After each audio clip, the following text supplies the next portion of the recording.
A paz do Senhor, irmãos. Quero trazer hoje mais um estudo sobre primícias e grande colheita. Sabemos que toda a colheita da terra pertence a Deus.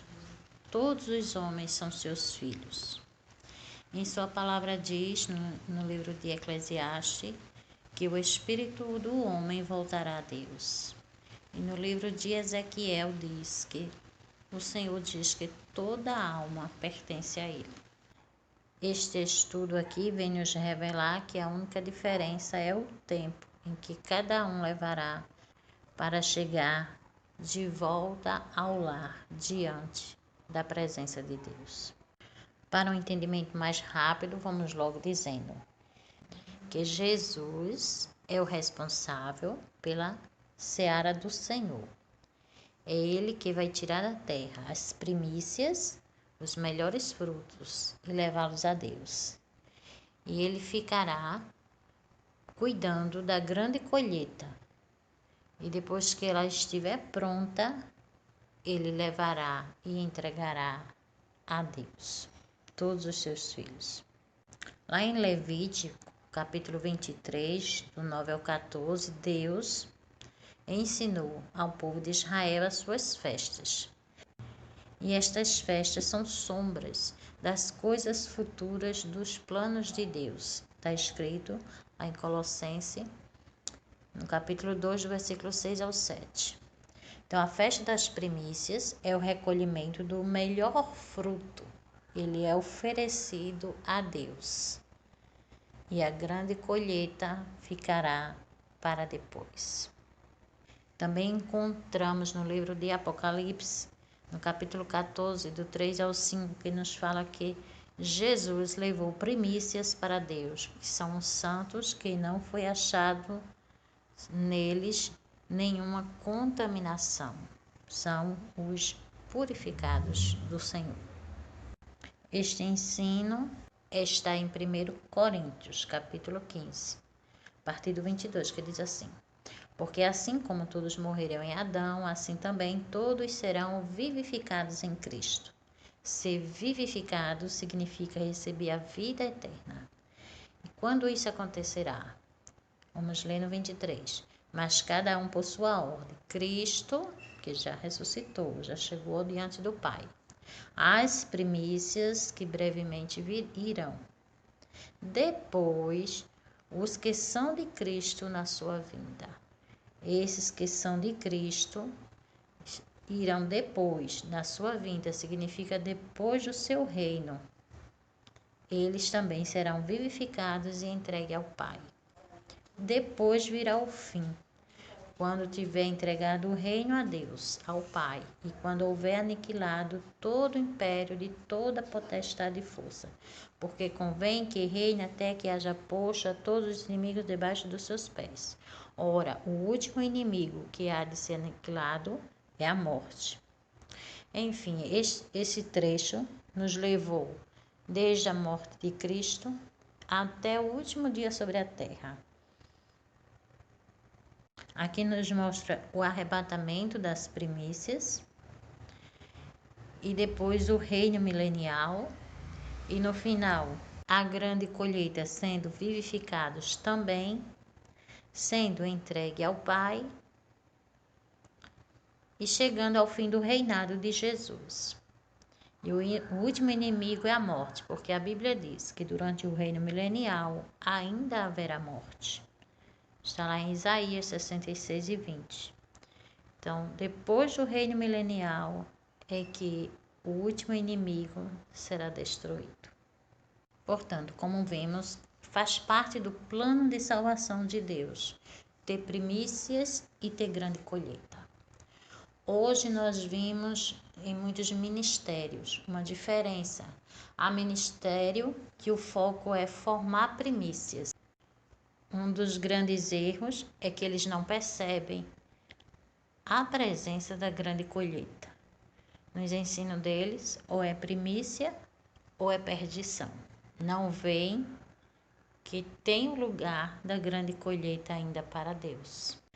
Mas hoje em dia está em grande expansão os ministérios que preparam grande colheita.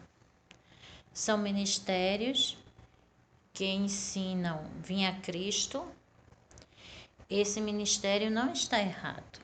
Está dentro do plano de Deus. Deus sabe que nem todos os seus filhos atingiriam o nível de santidade. Muitos estarão sendo salvos pela graça, estão sendo dados a Jesus para ser tratados. Então, devemos apoiar os dois ministérios, porque é vontade de Deus. Há cristão que está no ministério de grande colheita, mas tem um chamado para primícia. O próprio Espírito Santo é que o conduz para mudar de igreja, onde tem o ensino de primícias. E muitos cristãos que estão em ministério de primícias se sentem oprimidos, porque não têm dentro de si o desejo da santificação. Eles deveriam ir congregar em ministério de grande colheita.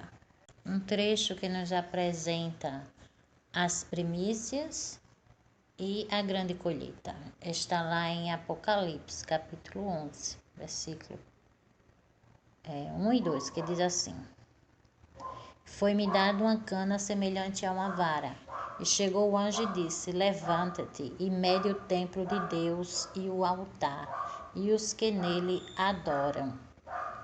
E deixa o átrio que está fora do templo, e não o meça, porque foi dado às nações, e pisarão a cidade santa por 42 meses. Aqui traz o ensino de que os que vivem no templo, os que vivem no altar, são crentes que precisam de doutrina, precisam de vara, que são candidatos às primícias do Senhor.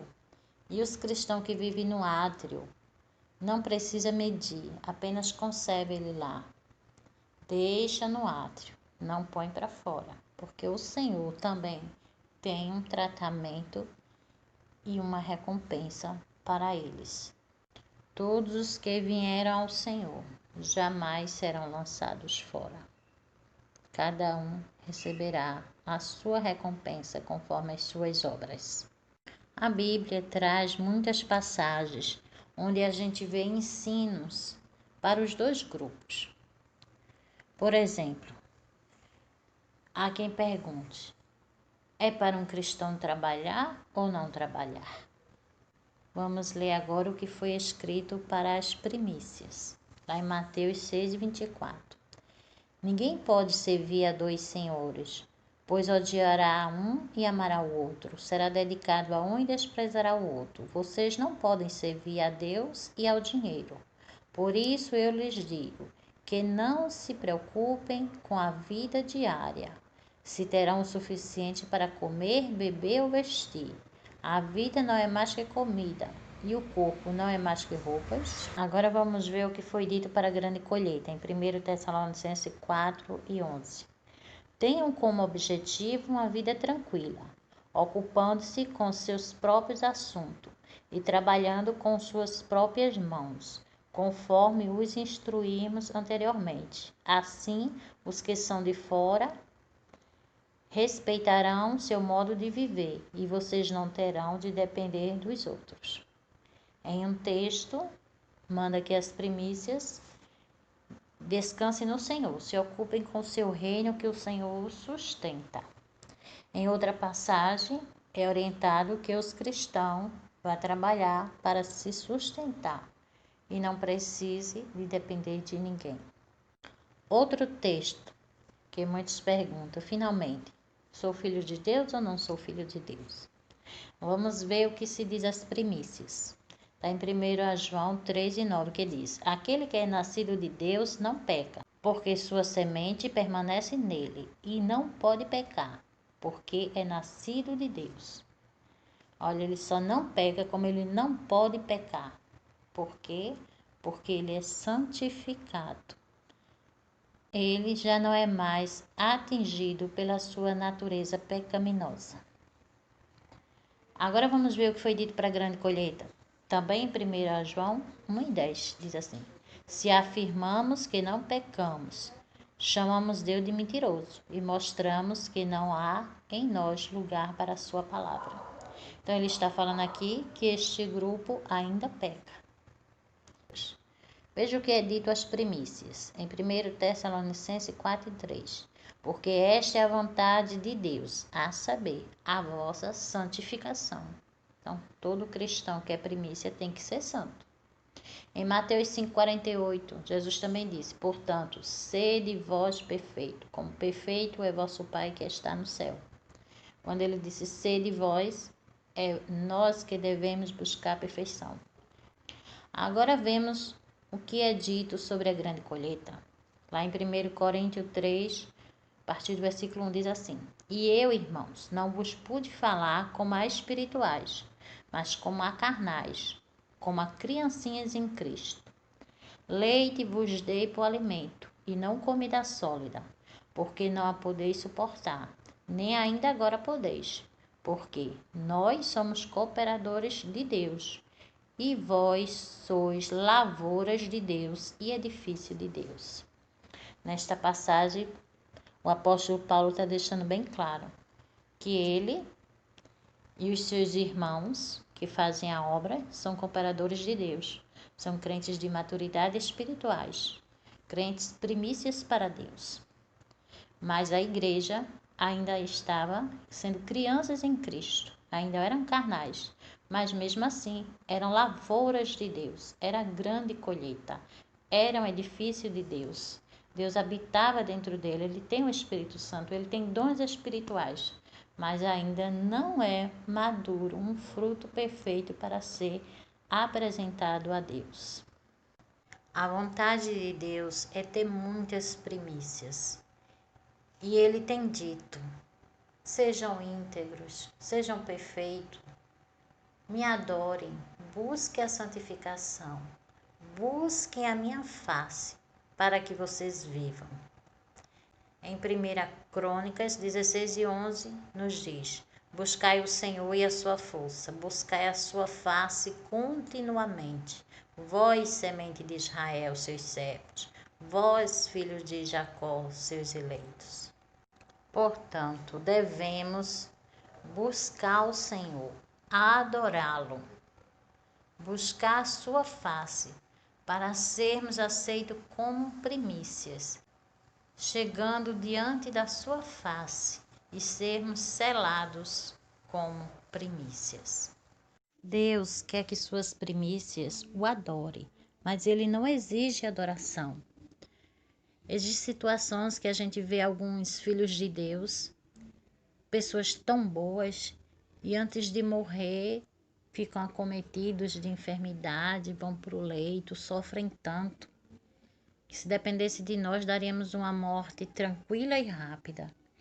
E aí nos perguntamos: meu Deus, por que ele está sofrendo tanto antes de partir? Isto é misericórdia de Deus. Porque Deus está dando tempo para esta pessoa que já tem um caráter íntegro, que ela o adore em espírito e em verdade e seja selado para receber a herança como primícias do Senhor, e não chegue lá diante do seu tribunal e receba uma sentença de ser grande colheita. Que Deus nos abençoe em nome de Jesus.